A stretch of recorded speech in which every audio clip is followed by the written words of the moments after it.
मेरी माँ को तो इतना दर्द नहीं होता, फिर तुम्हें इतना दर्द क्यों होता है। तो साथियों, शुरू करते हैं इस दमदार घरेलू कहानी को। तरुणा अपने घर में सबसे छोटी और सबकी लाडली थी। तरुणा संयुक्त परिवार में पली बड़ी थी। घर में ताऊ और ताई जी थे, उनके 2 बेटे थे। चाचा चाची के भी 2 बेटे थे। तरुणा के भी 2 भाई थे। पूरे घर में इकलौती बेटी थे तरुणा, इसलिए सब उस पर जान छिड़कते थे। घर वालों ने खूब नाजों से पाला था उसे। उसके पिता और घर के अन्य लोग उसे घर व रसोई का काम करते देखते तो तरुणा की माँ को खूब बातें सुनाते। लेकिन उसकी माँ को लगता था कि पढ़ाई लिखाई के साथ साथ घर के कामों में परिपूर्ण होना जरूरी है। आखिरकार शादी के बाद घर भी तो संभालना है। एक दिन तरुणा रसोई में सब्जी काट रही थी। अचानक चाकू उसके हाथ में लग गया और वह जोर से चिल्लाई, आह, मेरा हाथ कट गया। घर में सब दौड़कर रसोई घर की ओर भागे, लेकिन तरुणा की मां नहीं गई, क्योंकि वह अपनी बेटी की नौटंकी खूब अच्छी तरह समझती थी, जानती थी। तरुणा के ताऊजी बोले, कितनी बार कहा है बिटिया से घर के काम मत करवाओ। जब इतने लोग हैं घर में काम करने के लिए, तो यह अकेले रसोई में काम क्यों कर रही है। ताऊजी की आवाज सुनकर तरुणा की माँ भी रसोई में आई तो देखा तरुणा को बहुत छोटी ही चोट लगी थी और वह बिना मतलब के ही इतना हंगामा कर रही थी। जब सब चले गए तो तरुणा को उसकी माँ ने समझाया कि बेटा, जब हम रसोई में काम करते हैं तो छोटी मोटी चोटें लग जाया करती हैं।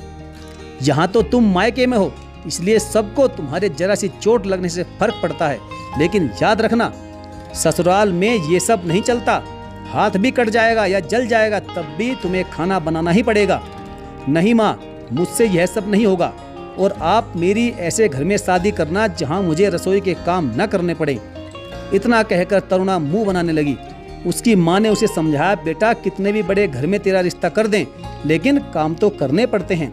अब चाहे हंसकर करो या रोकर करो, हाँ, कोई भी काम करो तो सावधानी पूर्वक करो, ताकि चोट लगने का खतरा कम रहे।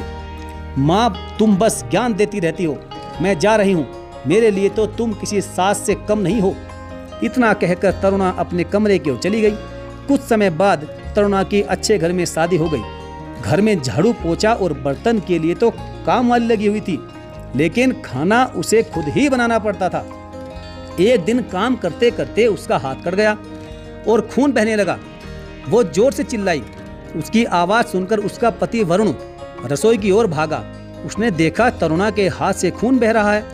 तरुणा को लगा था कि उसका पति उसकी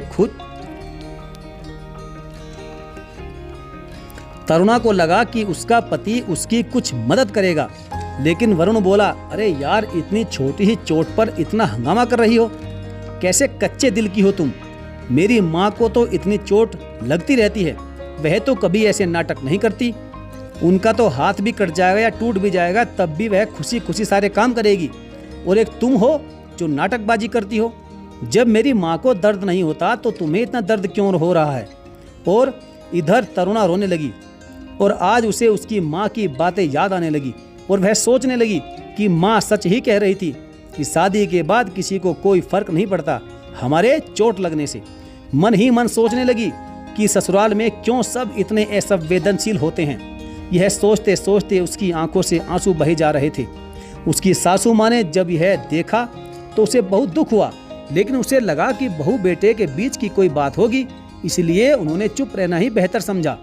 कुछ दिन के बाद तरुणा को जब भी कोई चोट लगती या कुछ दुख तकलीफ होती तो वह वरुण को नहीं बताती, और अगर वरुण को किसी तरह पता भी लग जाता तो वह बस इग्नोर कर देता, जैसे कि उसे तरुणा की तकलीफ से कोई लेना देना ही ना हो। यह सब बातें वरुण की माँ यानी कमला जी कई दिनों से लगातार देख रही थी। पहले तो उसे लगा था कि वरुण समय के साथ सुधर जाएगा, लेकिन वरुण का स्वभाव समय के साथ खराब ही होता जा रहा था, और वह अपनी बीवी को अपनी जागीर समझने लगा, और जब मन करता उसे कुछ भी उल्टा सीधा सुना देता। तरुणा कुछ बोलती भी तो वो उसे ये कहकर चुप करवा देता कि तुम कभी मेरी माँ जैसी नहीं हो सकती। पिताजी माँ को मारते पीटते थे, गालियाँ देते थे, लेकिन मजाल है कि माँ ने कभी कोई आवाज़ उठाई हो। और एक तुम हो, काम तुमसे ठीक से होता नहीं, जुबान लड़ाती हो वो अलग।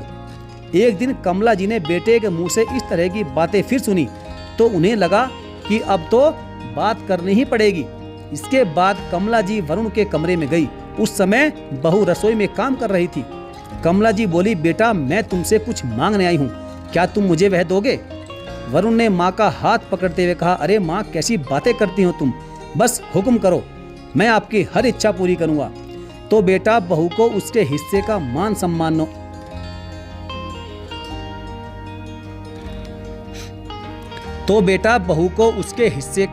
और सम्मान दो।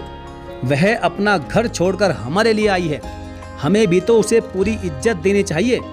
यह सुनकर वरुण बोला, अच्छा तो उसने आपको मेरे खिलाफ भड़का कर भेजा है, अभी बताता हूँ उसे।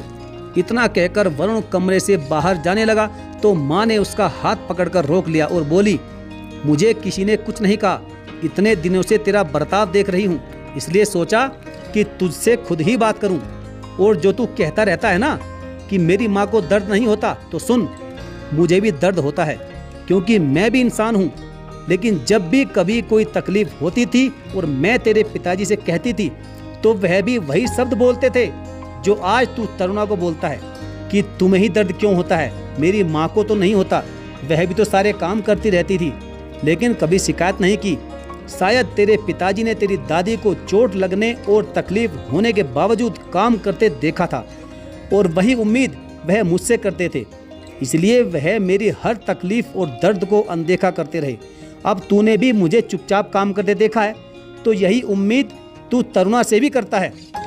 कल को तेरा बेटा तरुणा को ऐसे देखेगा तो वह भी अपनी पत्नी से तरुणा जैसा बनने को कहेगा, और मैं नहीं चाहती कि ऐसा हो, इसलिए तुझे समझा रही हूँ। हर औरत को दर्द और तकलीफ दोनों होते हैं, लेकिन ससुराल में कोई समझने वाला नहीं होता, इसलिए हम औरतें चुप ही रहती हैं और काम करती रहती हैं। तू इतना पत्थर दिल मत बन कि तेरी बीवी अपनी तकलीफ तुझे कह ना पाए और अंदर ही अंदर घुटती रहे। आज वरुण को अपनी गलती का एहसास हो गया। उसने अपनी माँ से वादा किया कि वह अच्छा पति और एक अच्छा इंसान बनकर दिखाएगा।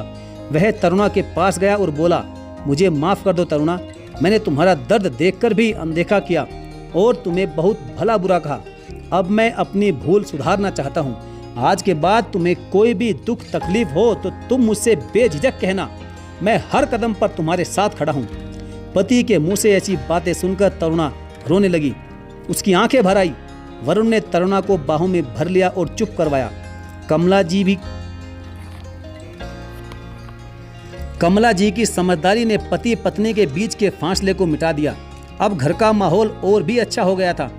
तरुणा के दिल में सास के प्रति इज्जत और सम्मान दोनों और भी बढ़ गए जब उसे पता चला कि वरुण में आए बदलाव का कारण उसकी सासू माँ ही है। साथियों, कहानी के अंत में मैं केवल इतना कहना चाहता हूँ कि हर घर में कमला जी जैसे समझदार लोग होना बहुत जरूरी हैं, जो समय रहते बच्चों को अपनी गलती का एहसास करवाते हैं और उन्हें सही रास्ता दिखाते हैं, और ऐसा करने पर ही वह घर स्वर्ग बनता है। अन्यथा अगर ऐसा नहीं होता तो उस घर से बड़ा कोई नर्क नहीं हो जाता। इसलिए घर के छोटों के अलावा बुजुर्गों को भी बड़ी समझदारी दिखानी चाहिए।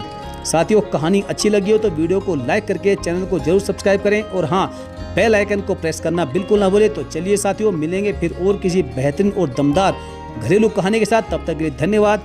जय हिंद।